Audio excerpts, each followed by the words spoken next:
Hello my dear students, मैं आपका गुरुजी CA Harpal Yadav स्वागत करता हूं आप सभी का अपने इस यूट्यूब चैनल पर। दोस्तों, उम्मीद करता हूं कि आप सब स्वस्थ होंगे, मस्त होंगे और अपनी पढ़ाई अच्छे से कर रहे होंगे।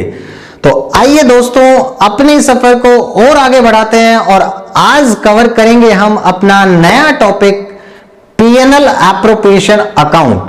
हम समझेंगे कि पीएनएल एप्रोप्रिएशन अकाउंट हम क्यों बनाते हैं, 11th क्लास में हम पीएनएल एप्रोप्रिएशन अकाउंट क्यों नहीं बनाते थे, 12th क्लास में हमें क्यों जरूरत पड़ रही है पीएनएल एप्रोप्रिएशन अकाउंट बनाने की, और क्या क्या डिफरेंसेस हैं पीएनएल अकाउंट में और पीएनएल एप्रोप्रिएशन अकाउंट में। तो आओ समझते हैं और करते हैं स्टार्ट अपनी क्लास। आइए दोस्तों, करते हैं अपनी क्लास स्टार्ट और समझते हैं कि पीएनएल अकाउंट और पीएनएल एप्रोप्रिएशन अकाउंट में क्या क्या डिफरेंसेस होते हैं। और पीएनएल अकाउंट और पीएनएल एप्रोप्रिएशन अकाउंट के डिफरेंस को समझने से पहले सबसे पहले हमें यह समझना पड़ेगा कि पीएनएल एप्रोप्रिएशन अकाउंट क्या होता है, कब हम पीएनएल एप्रोप्रिएशन अकाउंट बनाते हैं। तो आइए शुरू करते हैं आज की क्लास। सबसे पहले हम समझते हैं कि हम पीएनएल एप्रोप्रिएशन अकाउंट क्यों बनाते हैं और कब बनाते हैं। सर हाँ बेटा हाँ सर, हमने PNL appropriation account 11th class में बनाना नहीं सीखा। हाँ बेटा हाँ, आपने बचपन में पीएनएल एप्रोप्रिएशन अकाउंट बनाना नहीं सीखा। सर ऐसा क्यों? तो बेटा समझते हैं। पीएनएल अकाउंट बनाते थे हम बचपन में, पीएनएल एप्रोप्रिएशन अकाउंट नहीं सीखा। क्यों नहीं सीखा, उसके पीछे रीजन। बेटा 11th क्लास में हम कौन से अकाउंटिंग सीखते थे? सोल प्रोप्राइटरशिप की अकाउंटिंग। हम किसकी देखते थे? सोल प्रोप्राइटर की अकाउंटिंग सीखते थे। और 12th क्लास में हम क्या सीख रहे हैं? पार्टनरशिप की अकाउंटिंग। तो समझो डिफरेंस। 11th क्लास में जब हमने सोल प्रोप्राइटर की अकाउंटिंग करी तो वहां पर जो भी प्रॉफिट या लॉस आता था उसको क्या करते थे आप? उस पर्टिकुलर सोल प्रोप्राइटर की कैपिटल में ऐड कर देते थे बैलेंस शीट में डायरेक्ट, ठीक है। लेकिन वहां पर एक ओनर था, सोल प्रोप्राइटरशिप। 11th क्लास में जब सोल प्रोप्राइटरशिप अकाउंट पढ़े हमने तो वहां ओनर कितने थे बेटा? एक। और जितना भी प्रॉफिट या लॉस होता था वो किसका होता था? उसी एक सिंगल ओनर का। जितना प्रॉफिट होता था वो उसकी कैपिटल में ऐड कर देते थे और जो लॉस होता था वो उसकी कैपिटल में से हम माइनस कर देते थे। तो वहां पर हमें जो प्रॉफिट हुआ, क्या उसको डिस्ट्रीब्यूट करने की जरूरत पड़ती थी या डायरेक्टली वो एक ही ओनर की होती थी? एक ही ओनर की होती थी सर। तो इसीलिए हम 11th क्लास के अंदर पीएनएल एप्रोप्रिएशन अकाउंट नहीं बनाते हैं। बट क्योंकि अब हम पढ़ेंगे पार्टनरशिप अकाउंट्स पढ़ रहे हैं कि पार्टनरशिप में कैसे अकाउंटिंग करते हैं, तो यहां पर ओनर कितने हैं? 2 या 2 से ज्यादा होंगे। तो क्या जो भी हमने प्रॉफिट कमाया पीएनएल में, जो भी नेट प्रॉफिट या नेट लॉस आया, क्या उसको डिस्ट्रीब्यूट करने के लिए क्या हमें उसको डिस्ट्रीब्यूट करना पड़ेगा? यस सर, बिल्कुल करना पड़ेगा। तो उसको डिस्ट्रीब्यूट करने के लिए एक अकाउंट बनाते हैं जिसका नाम है पीएनएल एप्रोप्रिएशन अकाउंट। एप्रोप्रिएशन का मतलब ही क्या होता है बेटा? डिस्ट्रीब्यूशन। तो बताओ, क्या बात समझ में आ गई कि 11th क्लास में हम क्यों नहीं बनाते थे पीएनएल एप्रोप्रिएशन अकाउंट और 12th क्लास में हम क्यों बना रहे हैं? क्योंकि 11th क्लास में सोल प्रोप्राइटर की अकाउंटिंग कर रहे थे। सोल प्रोप्राइटर का जो भी नेट प्रॉफिट आया या नेट लॉस आया वो अकेले उसी सोल प्रोप्राइटर का होता था, डायरेक्ट उसकी कैपिटल में प्लस या माइनस कर देते थे बैलेंस शीट में। लेकिन अब क्योंकि ओनर 2 या 2 से ज्यादा हो गए हैं पार्टनरशिप के अंदर, तो यहां पर जो भी प्रॉफिट या लॉस होगा क्या उसको डिस्ट्रीब्यूट करना पड़ेगा? यस। और उसी को डिस्ट्रीब्यूट करने के लिए एक अकाउंट बनाते हैं जिसको हम क्या कहते हैं? PNL appropriation account. एप्रोप्रिएशन का मतलब ही क्या है? डिस्ट्रीब्यूशन। तो आइए देखो जरा, सबसे पहले है distribution of profit among the partners. तो इसमें आपने देखा मैंने सिर्फ हाईलाइट किया हुआ है, प्रॉफिट वर्ड को हाईलाइट किया हुआ है। ऐसा क्यों सर? इसको भी अभी हम समझेंगे कि ये प्रॉफिट को क्यों हाईलाइट किया हुआ है। तो प्रॉफिट को डिस्ट्रीब्यूट करने के लिए एक अकाउंट बनता है जिसको क्या बोलते हैं? पीएनएल एप्रोप्रिएशन अकाउंट बोलते हैं। सर हम 11th क्लास में क्यों नहीं बनाते थे पीएनएल एप्रोप्रिएशन अकाउंट? अभी बताया वही सब यहां पर आपके पास नोट्स में है, क्योंकि 11th क्लास में हम सोल प्रोप्राइटरशिप अकाउंट्स पढ़ते हैं जिसमें सिंगल ओनर होता है। वहां पर सिंगल ओनर होता है, जितना भी प्रॉफिट या लॉस हुआ पीएनएल अकाउंट के अंदर वो सारा का सारा उसी ओनर का था, उसकी कैपिटल में क्या तो प्लस या तो उसकी कैपिटल में से माइनस कर देते थे। लेकिन 12th क्लास में हम क्या पढ़ रहे हैं?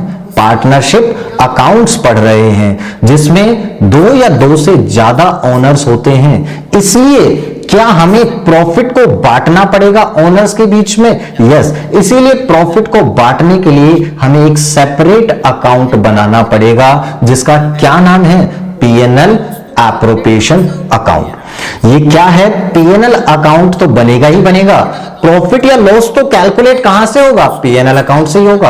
और उस प्रॉफिट को जो कमाया, जो पीएनएल अकाउंट में जो भी प्रॉफिट आएगा उसको डिस्ट्रीब्यूट करने के लिए एक सेपरेट अकाउंट बनेगा, उसको बोलते हैं पीएनएल एप्रोप्रिएशन अकाउंट। क्या ये पीएनएल अकाउंट के बाद ही बनेगा? यस, पहले प्रॉफिट या लॉस निकालोगे तभी तो आप उसको डिस्ट्रीब्यूट करोगे। तो इसलिए पहले पीएनएल अकाउंट बनता है और फिर क्या बनेगा?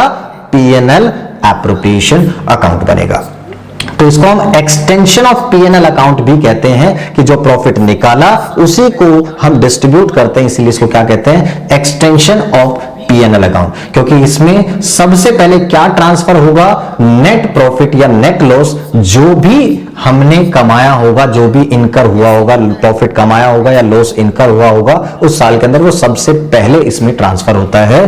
कैसे बनता है ये हम नेक्स्ट क्लास के अंदर देखेंगे कि पीएनएल एप्रोप्रिएशन अकाउंट बनता कैसे है, वो सब चीजें हम समझेंगे एक एक जर्नल एंट्रीज को करते हुए। फिलहाल अभी हम समझते हैं कि पीएनएल एप्रोप्रिएशन अकाउंट होता क्या है और इसके क्या क्या डिफरेंस है पीएनएल और पीएनएल एप्रोप्रिएशन अकाउंट में। तो आपको ये समझ में आ गया कि पीएनएल एप्रोप्रिएशन अकाउंट क्या होता है और अब हम क्यों बनाते हैं इसको 12th क्लास में?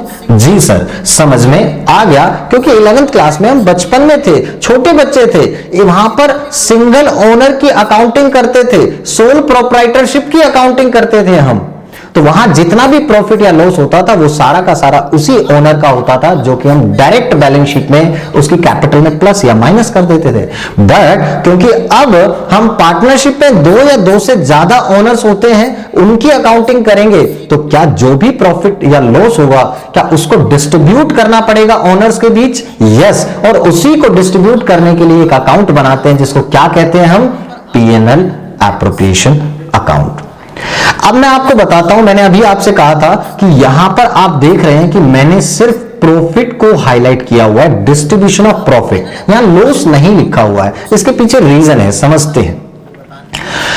देखो, क्या पीएनएल एप्रोप्रिएशन अकाउंट लॉस के केस में नहीं बनता है? ये समझते हैं।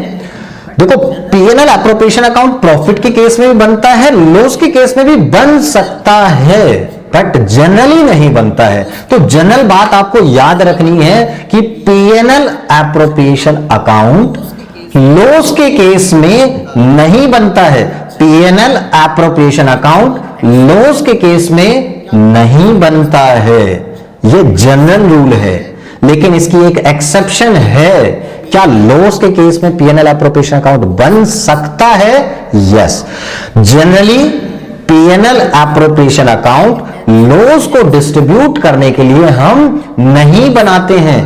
लेकिन एक एक्सेप्शन है इस चीज की कि अगर लॉस हो रहा है, नेट लॉस आया है पीएनएल अकाउंट में, और आपको पार्टनर्स से इंटरेस्ट ऑन ड्राइंग्स भी चार्ज करनी है, क्वेश्चन में कह रखा है कि चार्ज इंटरेस्ट ऑन ड्राइंग्स, तो ऐसी सिचुएशन में आपको लॉस के केस में भी पीएनएल एप्रोप्रिएशन अकाउंट बनाना पड़ेगा।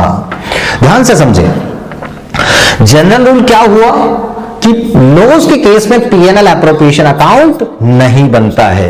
क्या इसकी कोई एक्सेप्शन है? यस, एक एक्सेप्शन है। क्या लॉस के केस में भी पीएनएल एप्रोप्रिएशन अकाउंट बन सकता है? सिर्फ एक केस में। कब? जब हमें लॉस हो रहा है और इंटरेस्ट ऑन ड्राइंग्स भी चार्ज करनी हो पार्टनर से, तो फिर हमें पीएनएल एप्रोप्रिएशन अकाउंट बनाना पड़ेगा लॉस के केस में भी। तो जनरल रूल तो यही हुआ कि सिर्फ पीएनएल एप्रोप्रिएशन अकाउंट सिर्फ और सिर्फ प्रॉफिट को डिस्ट्रीब्यूट करने के लिए बनता है, लॉस को डिस्ट्रीब्यूट करने के लिए नहीं बनता है। एक एक्सेप्शन है, लॉस के केस में भी बन सकता है, ओनली इन वन केस, अगर हमें क्या चार्ज करना हो, इंटरेस्ट ऑन ड्रॉइंग्स चार्ज करना हो तो आइए देखते हैं। तो यहां पे बोला हमने, क्या पीएनएल एप्रोप्रिएशन अकाउंट लॉस के केस में भी बनता है? केस 1, अगर इंटरेस्ट ऑन ड्रॉइंग्स चार्ज नहीं करनी तो पीएनएल अकाउंट बनाओगे, पीएनएल एप्रोप्रिएशन अकाउंट नहीं बनेगा, पीएनएल अकाउंट में ही आप उस लॉस को डिस्ट्रीब्यूट कर देंगे। केस 2, अगर इंटरेस्ट ऑन ड्रॉइंग्स चार्ज करना है, अगर इंटरेस्ट ऑन ड्रॉइंग्स चार्ज करना है हमें क्वेश्चन में, और लॉस का केस है और इंटरेस्ट ऑन ड्रॉइंग्स भी चार्ज करना है, तो एक ऐसा केस है जिसके अंदर लॉस के केस में हम पीएनएल एप्रोप्रिएशन अकाउंट बनाएंगे। ओनली एक एक्सेप्शन है कि लॉस के केस में सिर्फ और सिर्फ एक ही केस में आपके पास पीएनएल एप्रोप्रिएशन अकाउंट बनता है, अगर लॉस हो रहा है और इंटरेस्ट ऑन ड्रॉइंग्स भी चार्ज करनी है हमें, तो फिर आपको पीएनएल एप्रोप्रिएशन अकाउंट बनाना पड़ेगा, अदरवाइज पीएनएल अकाउंट में ही लॉस को डिस्ट्रीब्यूट कर दिया जाता है। देखो, अगर हो सकता है loss interest on drawing charge करने के बाद प्रॉफिट में कन्वर्ट हो जाए, अगर प्रॉफिट में कन्वर्ट हो जाएगा तो उतने अमाउंट तक की एप्रोप्रिएशंस कर देंगे, और अगर प्रॉफिट में कन्वर्ट नहीं हुआ, लॉस ही रहा, तो उस लॉस को डिस्ट्रीब्यूट कर देंगे पीएनएल अकाउंट में। ठीक है, ओके। तो अब आपको ये तो समझ में आ गया कि पीएनएल एप्रोप्रिएशन अकाउंट कब बनाते हैं, क्यों बनाते हैं, ये सारे सवाल समझ में आ गए। अब हम समझते हैं कि पीएनएल अकाउंट और पीएनएल एप्रोप्रिएशन अकाउंट में क्या क्या डिफरेंसेस होते हैं। तो आइए देखते हैं differences between PNL account and PNL appropriation account. देखो, पीएनएल अकाउंट का पर्पस क्या है, सबसे पहले समझो कि पर्पस क्या है पीएनएल अकाउंट का। पीएनएल अकाउंट हम क्यों बनाते हैं? सर ये तो हमें पता है। हाँ बेटा सोनू, बताओ क्यों बनाते हैं? सर बिल्कुल सिंपल, प्रॉफिट या तो लॉस को, नेट प्रॉफिट और नेट लॉस को कैलकुलेट करने के लिए हम क्या बनाते हैं? पीएनएल अकाउंट बनाते हैं। तो it is prepared to calculate the net profits earned और net loss incurred, कितना प्रॉफिट हुआ या कितना लॉस हुआ, ये निकालने के लिए हम बनाते हैं PNL account. PNL appropriation account क्यों बनाते हैं? पीएनएल एप्रोप्रिएशन, जो प्रॉफिट कमाया उसको डिस्ट्रीब्यूट करने के लिए हम क्या बनाते हैं? PNL appropriation. एप्रोप्रिएशन का मतलब ही क्या होता है हमारे पास? डिस्ट्रीब्यूशन। क्या होता है? डिस्ट्रीब्यूशन। तो हमने कहा it is prepared to distribute the net profits earned among the partners. यहां लॉस इसलिए नहीं लिखा क्योंकि लॉस के केस में सिर्फ एक ही केस ऐसा है जब लॉस हो रहा हो हमें और हम पीएनएल एप्रोप्रिएशन अकाउंट बनाएं, जब हमें क्या चार्ज करना हो? Interest on drawing. फिर दूसरा पॉइंट आया प्रिपेयर। पहले पीएनएल अकाउंट बनाओगे या पहले पीएनएल एप्रोप्रिएशन अकाउंट बनाओगे? सर बहुत सिंपल है ये तो, पहले प्रॉफिट निकालेंगे तभी तो प्रॉफिट को डिस्ट्रीब्यूट करेंगे। बिल्कुल बेटा, ठीक बात। तो पहले बनेगा पीएनएल अकाउंट और फिर बनेगा पीएनएल एप्रोप्रिएशन अकाउंट। तो पीएनएल अकाउंट किसके बाद बनाते हैं हम? ट्रेडिंग अकाउंट के बाद, और पीएनएल एप्रोप्रिएशन पीएनएल अकाउंट के बाद बनेगा। Items debited, next point is items debited. तो अभी हमने लास्ट क्लास के अंदर सीखा था चार्ज और एप्रोप्रिएशन के अंदर कि जितने भी आइटम्स हम डेबिट करते हैं पीएनएल अकाउंट के अंदर, वो सब क्या होते हैं? Charge against profit. क्या होते हैं वो? चार्ज अगेंस्ट प्रॉफिट, मतलब कंपलसरी पेमेंट होती है। क्या कोई ऑप्शन होता है कि प्रॉफिट होगा तो देंगे वरना नहीं देंगे? जो भी आइटम्स आप पीएनएल में डेबिट करते थे, सैलरीज, रेंट, इलेक्ट्रिसिटी, क्या कोई ऑप्शन होता है कि प्रॉफिट होगा तो ही देंगे वरना नहीं देंगे? नहीं, वो तो कंपलसरी पेमेंट होती है। तो उसको हम बोलते हैं पीएनएल अकाउंट में जितने भी आइटम्स डेबिट होते हैं वो सब क्या होते हैं? Charge against profit. जबकि पीएनएल एप्रोप्रिएशन के अंदर जो आइटम्स डेबिट होते हैं उनमें ऑप्शन होता है कि प्रॉफिट होगा तो ही देंगे, प्रॉफिट कम होगा तो कम देंगे, और नहीं होगा तो नहीं देंगे। इसी को बोलते थे हम एप्रोप्रिएशन ऑफ प्रॉफिट, जो कि हमने लास्ट क्लास के अंदर, लास्ट लेक्चर में समझाया था, charge versus appropriation of profit. तो all items debited are appropriations of profit. Opening and closing balances की बात करें, क्या 11th क्लास में आपने पीएनएल अकाउंट बनाया तो कभी देखा बाय बैलेंस बीडी या to balance CD PNL account में? क्या पीएनएल अकाउंट के कभी ओपनिंग एंड क्लोजिंग बैलेंसेस देखे? नहीं। पीएनएल अकाउंट तो स्टार्ट होता है ग्रोस प्रॉफिट या ग्रोस लॉस से और खत्म होता है नेट प्रॉफिट या नेट लॉस पर।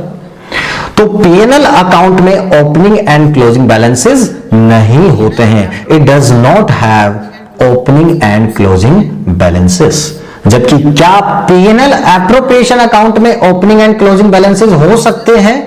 यस, पीएनएल अकाउंट में पीएनएल एप्रोप्रिएशन अकाउंट में ओपनिंग एंड क्लोजिंग बैलेंसेस हो सकते हैं। मतलब यह हुआ, क्या आप इस साल के प्रॉफिट, जो इस साल का हमें प्रॉफिट हुआ, क्या उसको जरूरी है कि इसी साल हम उसको डिस्ट्रीब्यूट करें? क्या ऐसा नहीं हो सकता कि इस साल में प्रॉफिट को अगले साल डिस्ट्रीब्यूट कर दें, लास्ट ईयर के प्रॉफिट को इस साल डिस्ट्रीब्यूट कर दें? ऐसा पॉसिबल है कि हम कुछ क्या कर लें, कुछ प्रॉफिट अपने पास रख लेते हैं। मींस 10 लाख प्रॉफिट कमाया तो उसमें से 7 लाख डिस्ट्रीब्यूट कर दिया और 3 लाख रुपए का प्रॉफिट आपने नेक्स्ट ईयर के लिए रख लिया कि हम नेक्स्ट ईयर डिस्ट्रीब्यूट कर देंगे। ऐसा हो सकता है। तो क्या पीएनएल एप्रोप्रिएशन अकाउंट के ओपनिंग एंड क्लोजिंग बैलेंसेस हो सकते हैं? यस, मे हैव, हो सकते हैं।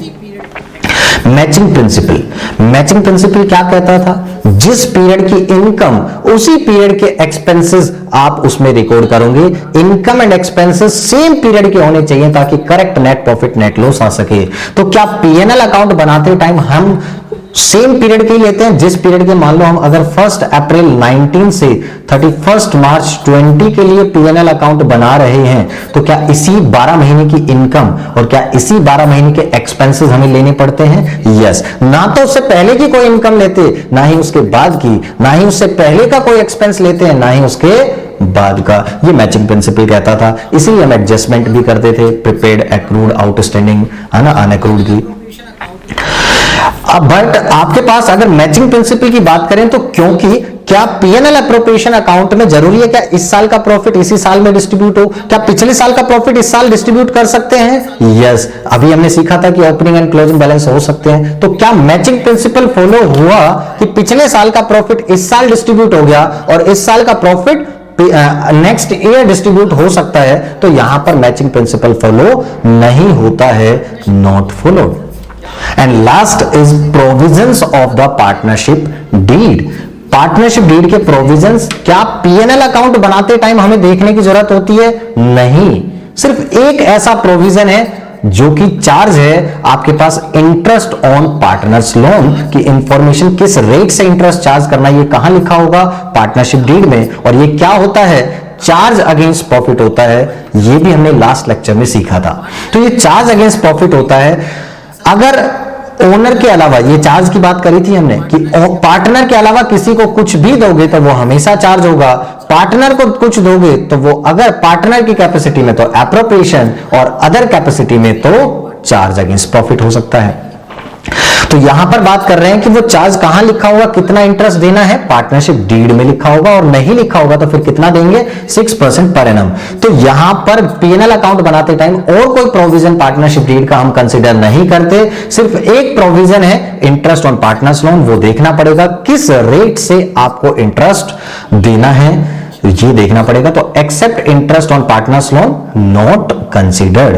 जबकि पीएनएल एप्रोप्रिएशन अकाउंट तो सारा ही देखकर बनता है पीएनएल पार्टनरशिप डीड के प्रोविजंस को, क्योंकि सब कुछ उसी पर बेसिस होता है कि प्रॉफिट रेशियो क्या होगा, प्रॉफिट शेयरिंग रेशियो क्या होगा, इंटरेस्ट ऑन कैपिटल चार्ज करना है या नहीं करना, पार्टनर को सैलरी या रेम्युनरेशन देनी है, इंटरेस्ट ऑन ड्राइंग्स चार्ज करना है या नहीं करना।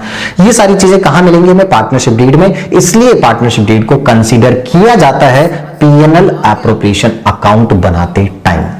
ठीक है, तो उम्मीद करता हूं कि आपको समझ आ गया होगा पीएनएल अकाउंट और पीएनएल एप्रोप्रिएशन अकाउंट में क्या डिफरेंसेस होते हैं। हम PNL account, PNL appropriation account क्यों बनाते हैं, 11th क्लास में क्यों नहीं बनाया था, 12th क्लास में हम क्यों बना रहे हैं, ये सारी बातें आपको क्लियर हो गई होंगी। फिर भी किसी को कोई डाउट हो तो आप कमेंट सेक्शन के अंदर कमेंट कर सकते हैं। आपको जो भी डाउट हो आप वहां पर कमेंट कीजिए, मैं आपको उसका सॉल्यूशन दे दूंगा। ओके, गुरुजी का गुरुजी की तरफ से आप सभी का बहुत बहुत धन्यवाद इस वीडियो को एंड तक देखने के लिए। और ऐसे ही आप वीडियोस लगातार देखते रहें और कोर्स कंप्लीट करते रहें। Okay, bye bye.